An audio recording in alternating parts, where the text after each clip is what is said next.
One of the points of cognitive therapy is to be humanistic and optimistic, and to like other people, connect with other people, but also be optimistic in your own life. And if you are, you're going to have a much happier life than otherwise.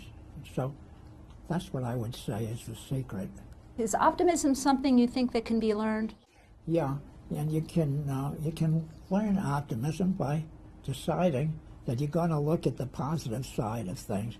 Because many things in life, perhaps most things, have either a positive or a negative. And you can look at the negative, or you can focus on the positive element.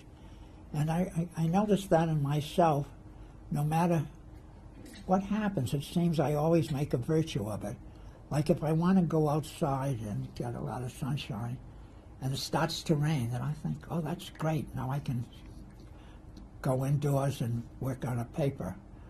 Or if somebody doesn't answer a phone call, then I think, well, that's good because probably he or she is too busy, and that's a good reason for them not. So it's a question as to what you focus on. And people who are depressed, of course, tend to focus on the negative. And so part of our therapy consists of what we call the mastery and pleasure principle, which is focusing on the things that you have accomplished, that you're accomplishing now, even though they are very difficult, and particularly if they're difficult. It's so much more empowering if you can do something that's difficult rather than something that's easy. And the same thing for pleasure.